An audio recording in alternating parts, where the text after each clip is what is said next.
আসসালামু আলাইকুম বন্ধুরা, মুসলিমা কিচেনে আপনাদের সকলকে স্বাগত জানাই। আজকের রেসিপি বিফ বিরিয়ানি বা গরুর মাংসের বিরিয়ানি আমি রান্না করে দেখাবো আপনাদের। একদম অনুষ্ঠান বাড়ির মতো এই বিরিয়ানিটা হবে, একদম ঝরঝরে, খেতেও একদম খুব স্বাদের হবে। আর আমি আপনাদের বানিয়ে দেখাবো, আসুন আমরা বানাবো। আমি তার জন্য 1 কেজি হাড় সহ মাংস নিয়েছি, আমি ধুয়ে জল ঝরিয়ে নিয়েছি।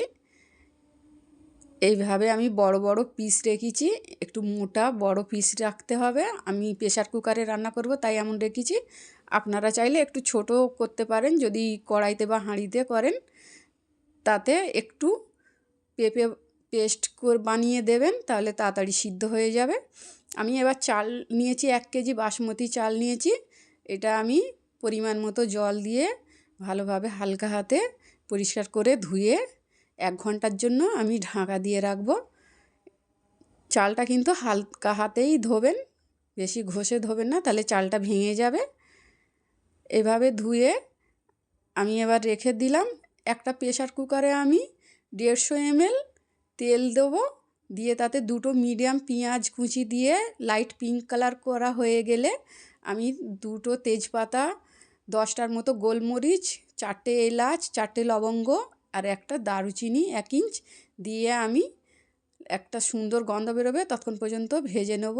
এরকম ভাজা হয়ে যাবে তখন আমি 2 টেবিল চামচ আদা রসুনের পেস্ট দেবো, দিয়ে আদা রসুনের কাঁচা গন্ধটা চলে যাওয়া পর্যন্ত একটু ফ্রাই করে নেব।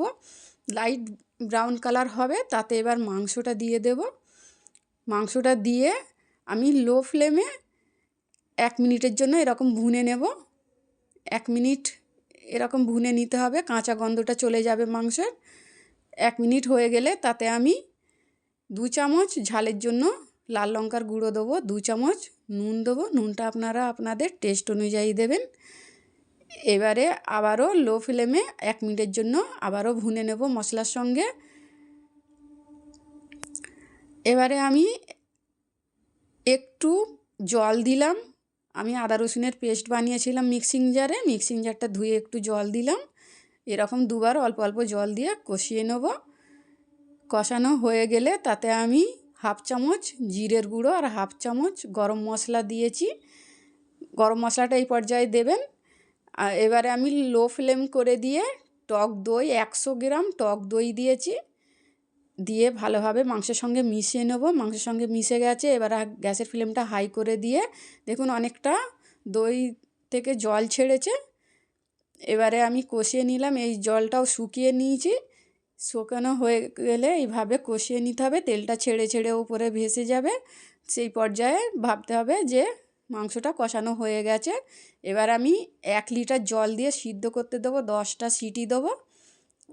10টা হাই ফ্লেমে 10টা সিটি দিতে দেবো।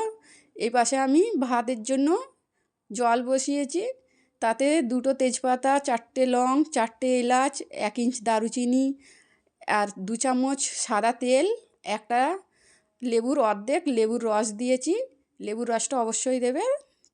আর নুন দিয়েছি 4 চামচ, নুন দিতে হবে। নুনটা দেবেন, জলটা দেখবেন একটু চেখে যে জলটা একটু নুন নুন লাগবে, এরকম পর্যায়ে নুন দেবেন। আমার 4 চামচ নুন দিতেই হয়ে গেছে।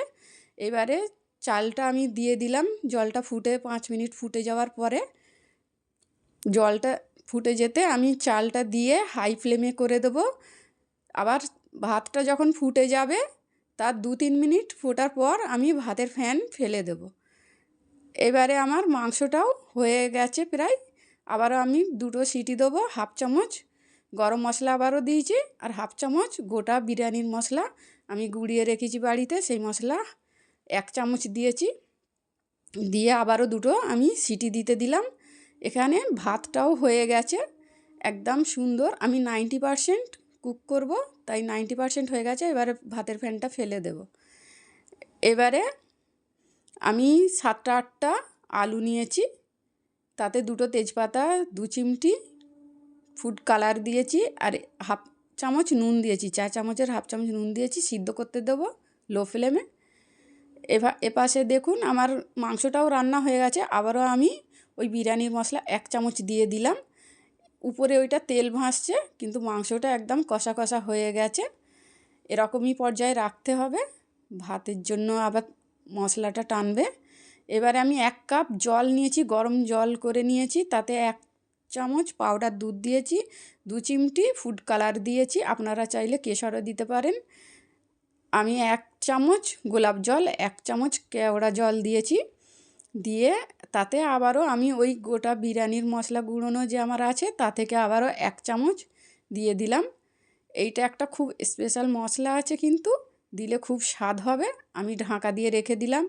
এবার আলুটা সিদ্ধ হয়ে যেতে আমি একটা কড়াইতে একটু তেল দিয়ে আলুগুলো ভেজে নেব। সব কটা আলু এক এক করে দিয়ে আমি ভালোভাবে ভেজে সাইডে রেখে দেব।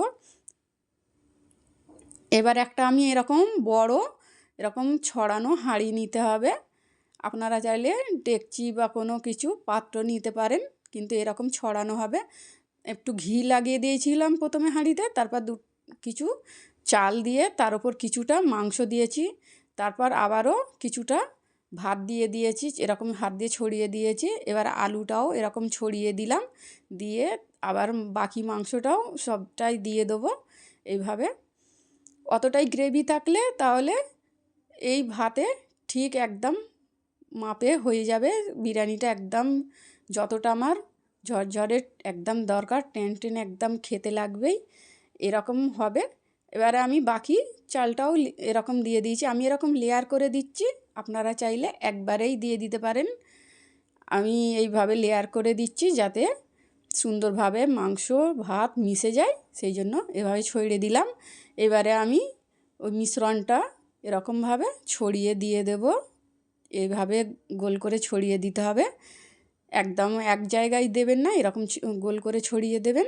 এবারে আমি একটা পাত্রে 50 ml ঘি নিয়েছি, 50 গ্রাম ঘি। ঘিটা মেল্ট হলে তাতে আমি 2 ফোঁটা মিঠা আতর এরকম দেবো। এটা মার্কেটে বিক্রি হয় খুব সস্তা দামে, দিলে এই অ্যারোমাটা এত সুন্দর হয়। এবারে এইভাবে ছড়িয়ে দিতে হবে, দিয়েই একটা ভিজে এরকম মোটা কাপড় দিয়ে আমি ঢাকা দিয়ে দেবো। কাপড়টা অবশ্যই ভিজিয়ে নেবেন। এবারে আমি ভারী ঢাকাটা দেবো, এইটা পিতলের ঢাকনা, খুব ভারী, এতে আর কোনো ভারী দিতে হবে না। আপনাদের যদি হালকা কোনো ওয়েটের ঢাকনা হয় তাহলে একটু ভারী কিছু চাপিয়ে দেবেন, যাতে না কোনো গন্ধ একদম বেরিয়ে যায়। এইভাবে দিয়ে আমি 10 মিনিটের জন্য রেখে দেব লো ফ্লেমে। প্রথমে আমি 2-3 মিনিট হাই ফ্লেমে রেখেছিলাম, তারপরে 10 মিনিট আমি লো ফ্লেমে রেখেছি, তারপরেও আমি গ্যাসের ফ্লেম অফ করে দিয়ে 15 মিনিট রেখে দিয়েছিলাম। 15 মিনিট পর আমি পরিবেশন করে দেখাচ্ছি। এইভাবে আস্তে আস্তে ধার থেকে এইভাবে উল্টে পাল্টে মাখাতে হবে চারিদিকে। এইভাবে যদি আপনি কোনো চামচ মারেন তাহলে ভাতটা কিন্তু ভেঙে যাবে। এইভাবে আস্তে আস্তেই ভাতটা মাখাতে হবে। আমি এইভাবে মাখিয়ে রেখে দেবো, এক ধার দিয়ে আমি মাখিয়েছি। এবার আমি আপনাদেরকে দেখাচ্ছি, দেখুন কতটা সুন্দর হয়েছে, তেমন খেতেও লাগবে। এইভাবে তড়কা দেওয়ার জন্য এই অ্যারোমাটা এত সুন্দর হবে যে সবাই খাবার জন্য আগে দৌড়বে। আমি এবার পরিবেশন করে দেখাচ্ছি, দেখুন কতটা সুন্দর হয়েছে, একদম ঝরঝরে। যেমন মাংসও নরম হয়েছে তেমন ভাতটাও খুব সুন্দর, একদম যেইটা টেন খাবার হয় একদম সেই রকম চালটা ঠিক সেই রকমই হয়েছে। আপনারা অবশ্যই বাড়িতে বানাবেন। আমার চ্যানেলটা আপনারা সাবস্ক্রাইব করবেন, লাইক করবেন, শেয়ার করবেন। আপনাদের সঙ্গে আমি অন্য ভিডিওয়ে আবার আমার সঙ্গে দেখা হবে। দেখুন মাংসটা আমি ভেঙে দেখাচ্ছি, কত সুন্দর, হাত দিলেই ভেঙে যাবে। প্রেসার কুকারে বানালে এই রকমই নরম হবে। আপনারা চাইলে কড়াইতে বানাতে পারেন, সেইটা অনেকটা সময় নেবে। প্রেসার কুকারে কম সময়েই বিরিয়ানি রান্না হয়ে যাবে। আপনাদের কাছে আমি আবার দেখা হবে। খুদা হাফেজ।